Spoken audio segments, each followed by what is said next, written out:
contacted yet. I'd like to get that booked if they need me on this pregame show. Always a pleasure to welcome Evan Silva, one of the legends of the game. Evan Silva from Establish the Run. How have you been, Evan? I've been great. How have you guys been doing? All right. Great time of year. A lot of sports reasons, but the draft, of course, is why we're calling you. On your most recent podcast with Mike Renner, where you talked about running backs, you said a thing that spoke to me, and I know Bulldog agrees with this. You know, we're both in our 50s and growing up watching the NFL. The great running backs, it's like indelible memories. And we've gotten to a place in the league in recent years where we're like, oh, everybody's interchangeable. And maybe that's true to a point, but it's also a little bit sad. So this year, the talent in this class that everybody seems to agree is amazing. Maybe we're going back the other way. Yeah, I don't know if we are fully going back to. I think that one thing that happened last year was that, and we really felt this in fantasy football land, was that the running backs stayed healthy. You know, all those free agents, Saquon Barkley, Josh Jacobs, Derrick Henry, stayed healthy and had awesome seasons. Whereas at the wide receiver position, wide receiver injuries were extremely prevalent. So my first inclination is to believe that might have been just a small sample size, 1-year blip, and that we're not necessarily moving, in the other direction fully. But, I mean, there's no question that it was an awesome season for running backs, and you benefited from that in fantasy if you had an early round running back approach, whereas in seasons prior to that, the sort of, quote unquote winning strategy was to focus on wide receivers early in the draft. But yeah, I mean, what I said on the podcast was that there is no position that I would rather watch play than the running back position. Everybody remembers, a very famous run from, Derrick Henry when he gets out into the open field, or Adrian Peterson when his head would start bobbing and he was going the distance.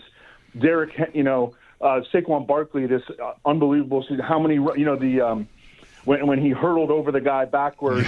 It's just these runs like really stick out in our minds. And catches, there are many very famous catches too, but I think that there's something that you can feel, that there's something intrinsic about the running back position when you watch a player have an awesome run. You mentioned here, Evan, how last year we had, Josh Jacobs and Barkley and Henry, and it seemed like a renaissance, like Mike just alluded to. I've seen it written and said and opined that, well, that was just a 1-year thing because this year didn't follow suit. But really, the caliber of players just did not meet. Like, was Najee Harris supposed to get like a 3-year, $40 million contract from someone or something? Like, I don't think so. There wasn't really a back that qualified at the level that Henry and Jacobs and Barkley especially did last offseason. That's absolutely true. And at the same time that people were talking about, Saquon Barkley, he really got paid. His contract was less than what Darnell Mooney got from the Falcons. So I don't think that it's funny because this can become a self-fulfilling prophecy because this year we have this draft just chock full of awesome running backs, and we have the wide receiver position where there might only be 2 first-round picks at wide receiver in the draft. So this draft actually may support the theory that we're transitioning in a different direction. Evan Silva, our guest here on WGR. I happen to agree about, I'm treating last year as a one-off in terms of drafting. And I'm scared to draft some of these guys you're talking about, even after amazing seasons. But as you were just getting to, I wonder how this draft might sort of move this thing forward. Evan, people are talking like there'll be running backs available on Saturday that could be, as good as anybody on somebody's team, right? So, I mean, Genty is where this starts, and that could be as early as, 6 maybe? Do you have a particular opinion about him? Like, all this being said, is he a good pick at, say, 10 overall or somewhere in the top 10? I think he could go as early as 4, especially if Shedeur Sanders falls, as I think people are starting to kind of project that he could go fall to, like the Saints might have a chance at him at 9, or Lance Zierlein at NFL.com has been consistently projecting him in the 20s. So if you pull him out of that like top 4 mix, then you have Travis Hunter, Abdul Carter, and Cam Ward going top 3. Then who's going to go at number 4 to the Patriots? And it's like, I don't know, Will Campbell maybe, but he's got short arms. I think Ashton Genty could go as early as number 4 overall. I think the Jaguars at number 5 could even take him. I think that they're kind of maybe done with Travis Etienne. They benched him essentially for Tank Bigsby last year, and I don't think that anybody from the new regime has any ties to Tank Bigsby. So I think that Ashton Genty could be a top 5 pick. How warranted is that in your opinion, Evan?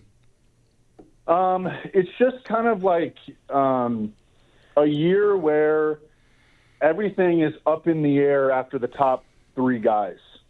And if, and like Ashton Genty, I think has a really, really high floor. Like we know this dude is going to be really good. Some of the best evaluators compare him to like a mashup of like Maurice Jones-Drew and LaDainian Tomlinson. He led the FBS in receiving yards among running backs as a sophomore this past year. He freaking almost won the Heisman. He carried Boise State on his back. We saw how overmatched that they were, in the college football playoff, but he just carried them. So I think that just, that feeling that teams can get, like, we know that this dude is going to be a good player and have some level of impact on our team. Whereas, like Membu out of Missouri, really, really, a bunch of boomer bust guys kind of lining up after that. So in Buffalo, we've got James Cook coming off an 18-touchdown regular season, which was like shocking with, Allen and what he is, especially near the goal line, but 16 rushing touchdowns to tie a franchise record and also tie for the league lead. And the Bills have drafted, outside of the first round, of course, like a guy a year, including Cook, who was a late second-round pick in his turn, Ray Davis last year. I kind of think without, which I want to get to, the contract issue that we may have here with Cook, that it makes sense for the Bills to pick another one on Saturday with how much talent there is. Mm-hmm. That's going to be interesting, though, Evan. Like, you never know just you usually don't know how contentious it might be, but for this kind of thing, Cook has been pretty public with wanting $15 million a year is his number. And the Bills, who are usually very good at getting these things done, and they have been again this year in other cases, are just like, yeah, no. That's going to have to wait. Maybe next year. That's even how Brandon Beane put it at what point. So how would you play the Bills situation? Well, I think it's really interesting, and I'm glad you brought this up because I've been thinking about I think that there have been at least light trade rumors surrounding James Cook. As you mentioned, he's going to be asking for top of the market money. He's coming off it. This would actually be a sell high moment potentially. I don't know that you can get a lot for him, especially because the draft itself is so loaded with running backs. But I wonder if they would be willing to – they don't have a third-round pick. Right. I wonder if they'd be willing to dangle James Cook maybe as part of a move up or to get a third-round pick or to maybe move up for a wide receiver. I think that they like Ray Davis. They have 2 second-rounders and 2 fourth-rounders, and that's kind of a sweet spot for running backs in this draft. So I just kind of wonder if he could be available for trade. Yeah, the thing I always wonder about with that, Evan, is that, the guy looking for a contract. Like, I don't know what you should expect to get in return because really the asset the other team is giving you is relieving you of a problem you can't solve, right? Like, we don't want to pay this guy. We'd like to get something for him.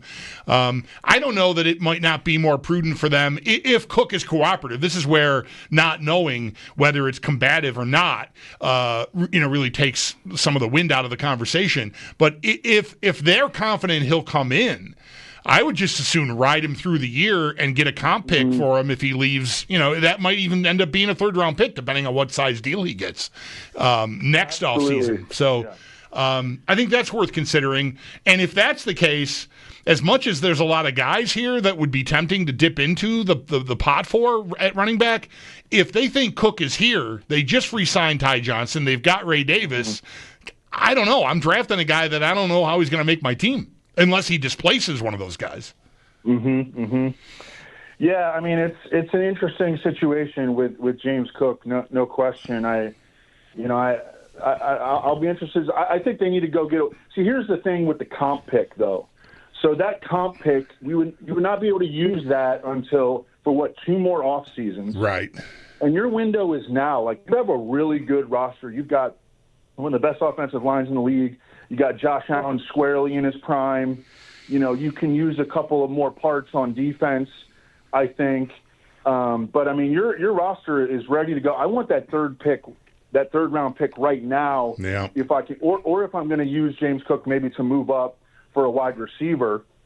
I don't know where they have to go. Like Matthew Golden, I think, is going to go really high. These fast wide receivers tend to get, I don't want to say overdrafted, but teams get really aggressive for wide receivers that can run. I think that they'll be listening to offers, but I mean, you're absolutely right. I mean, this is a running back who's in a contract here, wants a lot of money. It's a draft with a bunch of, great running back prospects. There's no question that you're not going to maximize your return on James Cook. I think a third round pick at best is what you would get. Closest I can make this into a question about the draft is just to think about receiver and whether that should be considered a need for the Bills. Evan, the first time we ever spoke, I remember you being high on Josh Allen. This was before most people were. This was before he, got pretty. He just became like this incredible player. He wins the MVP with Mac Hollins leading them in touchdown catches with 5. What a thing that is. Almost ironic that he would be able to win with that kind of without Diggs. Although that might have helped him too, not having the elite receiver. I'd love to hear you sort of talk about Allen. I'm not sure what's left to say, but I did want to mention that you were into him early. Yeah, well, I appreciate that. I actually was one of the people that was really low on him coming out, but I flipped my tune when I saw what the Bills were doing, the potential that he showed in his second season, particularly down the stretch. And when they went and got Stephon Diggs, I thought that was going to make a huge difference for him. And it has, and he is, worked his butt off to become, a top 3, maybe top 1 quarterback in the NFL. But in the context of, the wide receiver position, he did just win the MVP with Mac Hollins leading the team in touchdown catches. But I think that what the Bills showed you when they went and got Amari Cooper, and I realized that didn't work out great, but they knew that they needed an extra element on offense, in the pass game, or at least they strongly felt that they did. And that's why they went and got Amari Cooper. And we've seen them be aggressive in the draft in the past. We've seen them trade up. They obviously value pass catchers. They just traded up a couple years ago for Dalton Kincaid. I think that Luther Burden of Missouri would be an interesting pick at number 30, but I certainly would not sleep on them trying to make a move up for Matthew Golden. Yeah, that's really interesting. They've sent 2 guys out here. Hollins has left, and Cooper, I guess he still could come back. He's still out there on the market, but there's no sign of it. But he's a departure at this point, and they brought in Josh Palmer. And depending on what you think about Josh Palmer, to me, there is the point you're making about Cooper and then pivoting to that in October is one I've made frequently here, Evan. It's a sign that they knew, everybody eats, sure, but we need another guy. And they've, to my eyes, unless you think Palmer replaces Cooper, I don't think they've really adequately addressed the position. To me, it's not as glaring as other needs they have on defense, but it's there to me, receiver. Yeah, I just think that they've got another collection of, and Joe Brady likes to use a lot of wide receivers, or maybe he just likes to use a lot of wide receivers because he knew he didn't have a number 1 last year. Right. So that could also be the case. They were playing. Most teams don't play 5 wide receivers, on a regular basis, game day to game day. The Bills were doing that. And I just feel like they have a collection of 3s and 4s and, maybe Keon Coleman will develop, and I think he could take a step in his second season and become a viable 2. But they don't have a number 1 wide receiver. They try to take that chance on Amari Cooper. It didn't work out. I wonder if they'll be aggressive in the draft. They spread it around at running back too. We already went over Cook, but 44% of snaps. That's half of Kyren Williams, and he still scored 16 touchdowns. A few minutes left here with Evan Silva. So I know you pay close attention to the draft props. I'm not sure where we are at on the calendar here, still 2.5 weeks, but what position a team will take first. It's got to be, got to be corner or defensive line here for the Bills with all the speculation there's been in that direction. And I love receivers every year, but that kind of does make sense. You're talking maybe, though, that you might like receiver as a long shot. Yes, I would. I actually bet on that, and I also bet on him to take a running back at number 30 overall, or anywhere, because the draft props are not just, where were they going to pick at 30? It's what position will they select first? And I think a skill position player is worth a shot because you can get it at longer odds. I got the running back at 13-1. I'm not sure offhand what the wide receiver is, but anything like 7 or 8-1 or longer, I think would make a lot of sense. I realize that the favorite is like D-line or corner, but they have a lot of draft picks, and right. I mean they have a chance to get 3 starters in the first top 62 selections. Yeah. You have a couple other non-Bills props that leap to mind here, Evan? I mean, I'm sure you've been thinking about this a lot. Well, there's a consensus forming around Travis Hunter going number 2 overall to Cleveland now, and I'm buying that. I think he's going to end up playing wide receiver, which kind of stinks because on the sportsbook websites, you can only bet on him as a cornerback, but he's going to be a wide receiver in the NFL, whether he goes to New England or the Giants or the Browns. He's playing wide receiver primarily. That's going to happen. The one real long shot, and it's a long shot, it's probably not going to happen, 80-1, Jalen Milroe as the second quarterback drafted. Now, I'm sorry, as the third quarterback drafted. No, it's the second. Yes, the second quarterback drafted. Love it. I know that this is going to sound crazy. I know that this is going to sound crazy, but there has been buzz building around him. As maybe he's got athleticism and he's got arm strength, and apparently he's a really good kid. And Shedeur Sanders, there's been a lot of buzz about him slipping, and Jackson Dart. There are mixed opinions about him, and I think that Jalen Milroe could be a guy that maybe goes in the early 30s or maybe even the 20s as an extreme long shot, 80-1. Put $5 on it, and then we're partying if we hit. Evan, I'm over here barely containing myself. Mike and I have a bet. My side of it is Milroe a top 16 pick. I forced it. I probably should have gotten odds, whatever. But you weren't getting odds. I love the idea. Thank you. I love the idea of a team just falling in love with his skill set and just saying, let's just take a flyer. If it doesn't work in 2 years, we hit reset. So there he is elite. Running the ball. Is that the same number as the Jamal Williams? 80-1? That was 100-1. 100-1. Evan had Jamal Williams to lead the league in rushing touchdowns the year he did. That was one for the ages. I think under on quarterbacks in round 1 is definitely live. To much of what you said, I could see it being only 1, but 2 is still a win. I think 2.5 is the number. Yep, that sounds right. Yep, I like it. All right, Evan, everything's good. The show is good. Awesome. Business is good. Much. Mike Leone's good. You guys are good? I don't know. You never know about him, Right. Thanks a lot for your time. Enjoy the draft. All right, guys. Thanks so much for having me. Bye. Evan Silva.